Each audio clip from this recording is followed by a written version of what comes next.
जय हिंद मेरे प्यारे साथियों, मैं हूं संदीप कुमार और आप सभी प्यारे दोस्तों का S2R स्टडी में स्वागत है।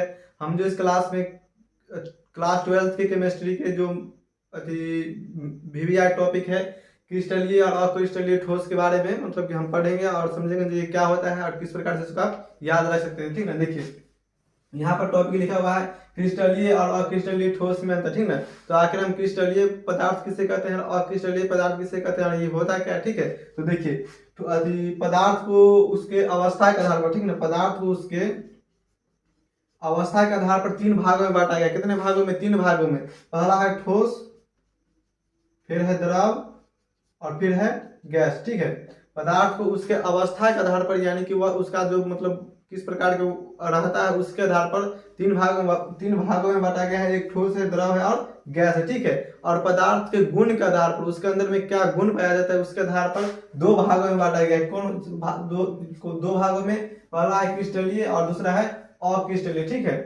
तो पदार्थ के गुण के आधार पर दो भागों में बांटा गया है, क्रिस्टलीय पदार्थ और अक्रिस्टलीय पदार्थ। ठीक है, और हम इसमें क्रिस्टलीय और अक्रिस्टलीय के बारे में पढ़ेंगे क्योंकि ये 12th की केमिस्ट्री का टॉपिक है और ये एग्जाम के नजरिए से बहुत VVI है, यहाँ से क्वेश्चन पूछे जाते हैं। ठीक है, देखिए इसका सबसे क्रिस्टलीय के बारे में अंतर, क्रिस्टलीय और अक्रिस्टलीय में क्या अंतर है वहां उसके बारे में यहाँ पर जानेंगे। ठीक है, देखिए यहाँ बोला गया इसकी निश्चित तथा नियमित ज्यामितीय आकृति होती है। ठीक है, यानी कि जो क्रिस्टलीय पदार्थ होते हैं उसका जो आकृति होता है, ज्यामितीय आकृति यानी कि अंदर की बनावट, वो एक निश्चित होता है और नियमित होता है, जहाँ इसी प्रकार से बना हुआ है इसी प्रकार से व्यवस्थित रहेगा। ठीक है, और अक्रिस्टलीय पदार्थ जो होते हैं इसकी कोई निश्चित ज्यामितीय आकृति नहीं होती, इसका कोई निश्चित ज्यामितीय आकृति नहीं होता है, जहाँ ये इसी प्रकार से रहेगा। इसका कोई भी आकार हो सकता है, इसका आकार निश्चित नहीं है। ठीक है, उसके बाद यह समान ज्यामितीय आकृति वाले छोटे छोटे टुकड़ों में टूट जाता है। जब हम क्रिस्टलीय पदार्थ को लेंगे, क्रिस्टलीय पदार्थ करने का मतलब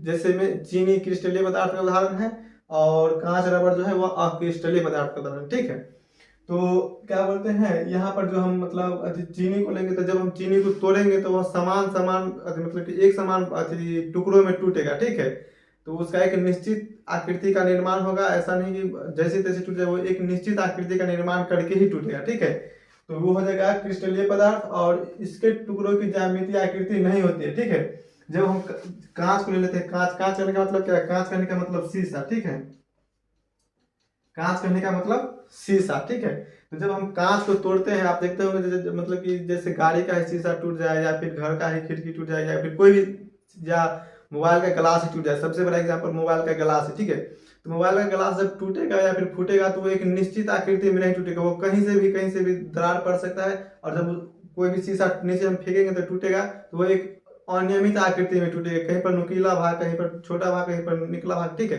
तो इसकी जो इसे तोड़ने पर क्या होता है कि अनिश्चित टुकड़ों में बंट जाता है। ठीक है, ठीक है, ये पहला था। ठीक है ना, और ये दूसरा है। ठीक है, अब तीसरा है इसके द्रव्यनांक सुस्पष्ट होते हैं और इसके द्रव्यनांक सुस्पष्ट नहीं होते। ठीक है, यानी कि जब हम क्रिस्टलीय पदार्थ के जो द्रव्यनांक की बात की जाए तो द्रव्यनांक आके हम कहते हैं कि द्रव्यनांक क्या होते हैं, तो आप द्रव्यनांक की परिभाषा जानते होंगे कि वह ताप जिस पर कोई ठोस पदार्थ को गर्म करने पर वह द्रव अवस्था में परिवर्तित हो जाता है। ठीक है, वह ताप जिस पर कोई ठोस पदार्थ को गर्म करने पर वह द्रव अवस्था में परिवर्तित हो जाता है, उस नियत ताप को हम उस पदार्थ का द्रव्यनांक कहते हैं। ठीक है, यानी कि कोई जो ठोस पदार्थ है जिस अवस्था पर द्रव अवस्था में परिवर्तित हो जाता है, तो जो ताप पर वो द्रव अवस्था में परिवर्तित हुआ है उस ताप को हम उसे क्या बोलेंगे? उस पदार्थ का द्रव्यनांक बोलेंगे। ठीक है, तो वही द्रव्यनांक होते हैं।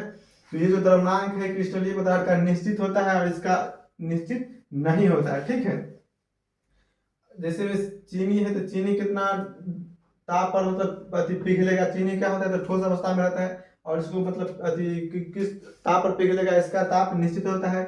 लेकिन यहाँ पर क्या है? कांच है। ठीक है, कांच है, कांच किस ताप पर पिघलेगा यह अनिश्चित है। ठीक है, इसका कोई निश्चित नहीं है और ये निश्चित होता है। ठीक है, अब यहाँ क्या है? ये असमदैशिक होते हैं और यह समदैशिक होते हैं। ठीक है, तो मतलब इसको आप मतलब याद रख लीजिए। ठीक ना, इसको याद रख लीजिए, सिर्फ ये असमदैशिक होते हैं और ये समदैशिक होते हैं। हम कोशिश करेंगे कि जब हम अगला वीडियो लाएंगे तो उसको हम इस चीज को हम क्लियर कर देंगे, अभी हम क्लियर नहीं हो पाया। ठीक है, तो ये असमदैशिक होते हैं और ये समदैशिक होते हैं। ठीक है, और इसका उदाहरण है पांचवा जे क्रिस्टलीय ठोस पदार्थ का चीनी और इसका जो उदाहरण हुआ है कांच और रबर, ठीक है। तो यहाँ से आपका मतलब 2 नंबरिया क्वेश्चन पूछा जाएगा कि क्रिस्टलीय और अक्रिस्टलीय को पदार्थ को परिभाषित करे, या फिर क्रिस्टलीय और अक्रिस्टलीय पदार्थ में क्या अंतर है, या फिर ऑब्जेक्टिव पूछेगा जो हाँ जो मतलब कांच अथी किस प्रकार का अथी पदार्थ है, क्रिस्टलीय और क्रिस्टलीय इनमें से कोई नहीं, इनमें से सभी, इस प्रकार से क्वेश्चन पूछा जाएगा। तो यहाँ से मतलब ये आपके 12th के एग्जाम के नजरिए से VVI टॉपिक है, ठीक है। तो अगर आपको ये वीडियो अच्छी लगी हो तो हमारे चैनल को सब्सक्राइब करके वीडियो को लाइक करें। धन्यवाद। और इसी प्रकार का आपका वीडियो करेंटली लगातार आपको मिलता रहेगा, ठीक है।